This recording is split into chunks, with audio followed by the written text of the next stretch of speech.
Nama saya Gibran Huzaifah, CEO dan co-founder dari eFishery. eFishery ini platform untuk pembudidaya ikan dan penambak udang. Kita menyediakan alat buat ngasih makan ikan secara otomatis terhubung ke HP. Datanya kita pakai untuk menyediakan pembiayaan dan pakan, dan kita menjual hasil panennya ke pembeli melalui prediksi panen. Dari awal ceritanya, kita mulai karena fokus ke teknologi, melihat masalahnya dulu apa. Dan kita melihat masalah yang paling besar untuk para pembudidaya ikan ini di pakan, karena pakan ini biaya paling mahal. Itu kita bikin teknologinya. Perlahan-lahan dari teknologi ini kita punya data, akhirnya datanya kita pakai buat jualan pakan. Dari awal sampai sekarang kita punya puluhan ribu pembudidaya di 24 provinsi di seluruh Indonesia. Dulu founder sama engineer-nya tinggal di satu rumah, kita nyewa rumah bareng-bareng. Tapi ada satu titik di mana kita kehabisan duit, project ada yang nyangkut, investasi masih belum masuk. Akhirnya saya panggil tim saya bilang ke mereka kalau bulan ini saya nggak bisa bayar gaji ke mereka. Dan ternyata bulan itu mereka tetap datang. Jadi bulan itu mereka tetap datang kantor dan mereka nggak dibayar sama sekali. Mereka ngerasa kalau di eFishery ini ada impact yang bisa diberikan ke masyarakat pedesaan, para pembudidaya ikan. Dan itu yang kita tetap dorong sih. Pelajaran yang paling penting buat membangun startup itu yang pertama kita harus start dari masalah sih. Jadi masalah apa yang mau kita selesaikan. Dan masalahnya ini banyak.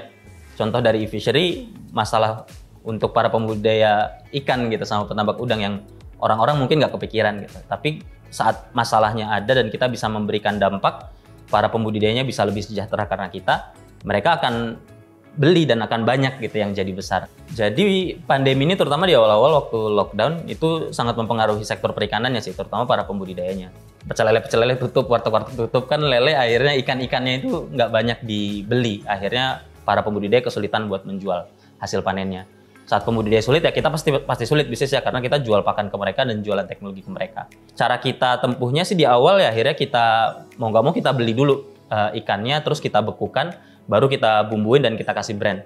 Tapi setelah itu perikanan jadi lebih bagus karena memang daya beli masyarakat agak menurun di tengah pandemi. Yang biasa makan daging sekarang makan ikan gitu. Peranan teknologi dalam bisnis eFishery sangat krusial karena yang pertama produk kita ya teknologi itu sendiri. Teknologi juga jadi kanal distribusi untuk kita melakukan promosi dan berinteraksi sama konsumen melalui sosial media, melalui digital advertising dan lain sebagainya. Dan di sisi lain, teknologi juga jadi tools buat internal kita supaya bisa berinteraksi dan lebih produktif. Terkait sama pengembangan produknya ini, teknologi membantu kita untuk bisa mengembangkan produk digital secara cepat. Jadi dari komunikasi melalui video dengan chat dan dokumentasi yang ada di cloud itu memudahkan untuk kolaborasi antar tim supaya kita bisa lebih produktif. Untungnya di eFishery sebelum pandemi pun kita udah remote ke mitra, partner, klien dan lain sebagainya. Kita akhirnya bisa mendorong secara online. Akhirnya banyak waktu-waktu yang awalnya terbuang buat perjalanan sekarang bisa lebih produktif dan bisa lebih optimal lah, dan komunikasinya bisa terbantu karena teknologinya sekarang sudah tersedia buat kita bisa tetap terhubung. Teknologi digital ini jadi lebih banyak diadopsi oleh masyarakat banyak. Karena saat pandemi kemarin mereka harus di rumah. Akhirnya kebiasaan-kebiasaan yang sebelumnya sulit gitu. Belanja sayur kayaknya harus ke pasar. Sekarang orang mau belanja ikan lewat online gitu. Hal yang begitu akhirnya tidak mau memaksa adopsi teknologi. Jadi untuk teknologi digital sih momentum pandemi ini jadi akselerator yang sangat penting sih. Jadi tips buat ngebangun startup itu yang pertama memang harus fokus dari masalahnya apa sih. Dan Indonesia ini nggak pernah kekurangan masalah. Yang kedua, kita harus mulai secepat mungkin dan sekecil mungkin. Jadi waktu mulai eFishery nggak tiba-tiba langsung semua layanan kita masukin. Tapi kita mulai dari prototipe yang sederhana, yang modalnya hanya 2,5 juta, akhirnya bisa mulai. Yang penting ya mulai duluan dan kita bisa tahu memvalidasi idenya masuk atau enggak.